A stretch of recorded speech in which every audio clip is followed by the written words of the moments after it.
Madam Toastmaster, fellow Toastmasters, and most welcome guests.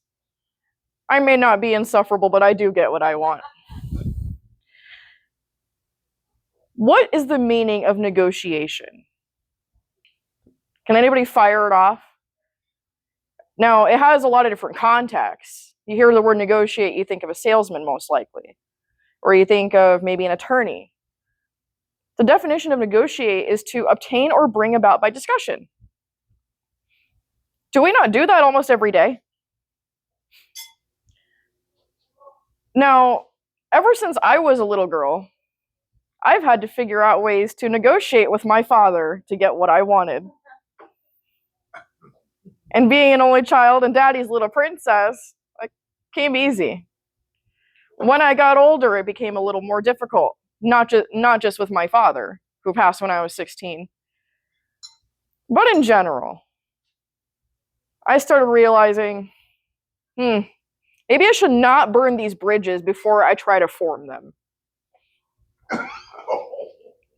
Because anybody who knows me knows I have a spicy mouth.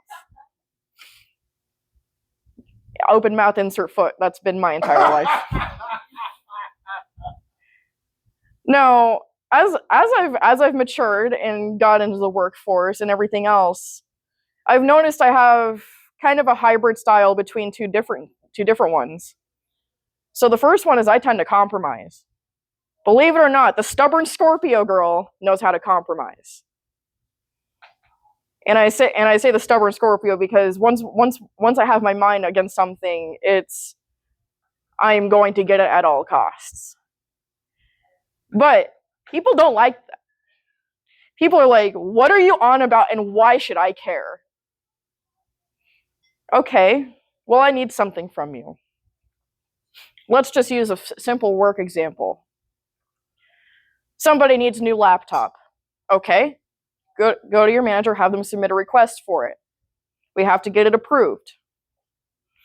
Well, only a vice president and above can approve these costs because it gets charged to the department, as I'm sure you know. And a lot of the times, the VP is like, okay, no problem. But every once in a while, they're like, why? Well, wouldn't that imply you have to go ask your own employee about why they want a new laptop? And I often find myself in the middle of these two. VP who doesn't want to cut into their budget. Person who is about to throw their laptop across the building because they're fed up with it. And here's me in the middle. And I find myself thinking, all right, how am I going to work this out? Okay, let's use Randy. He's a VP. Randy, this computer is 5 years old, and we're on a 3-year refresh cycle.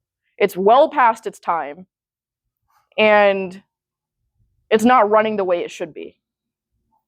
Now, another employee, let's use Jamie as an example, and I'm obviously not giving last names because who does that?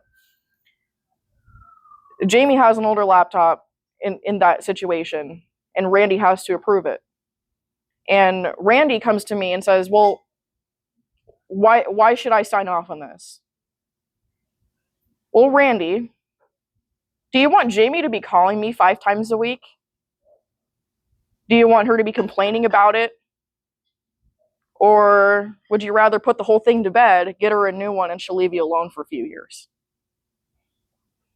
If she's there that long. I have to find ways to keep these relationships intact because I don't want either of them mad at me. And I don't want my ticket queue to blow up. So part of this is kind of selfish intent because I want to keep them happy, but I want to keep them out of my ear. And the other approach I tend to use is the collaborative one. How do we get people what they want and what they need without it becoming a cluster? Because corporate America loves doing that, don't they? let's have a meeting to discuss having another meeting and another meeting, etc., and so forth. Corporate America loves their meetings. How do I work with people, and sometimes even the IT director, and not less so finance and accounting, to resolve a situation where everyone's happy, and by the time I leave this job, they'll remember me in a good way? Negotiation isn't always about making a sale. It's not about necessarily being manipulative. I mean, it can go like that, but ideally it shouldn't, because that feels dirty.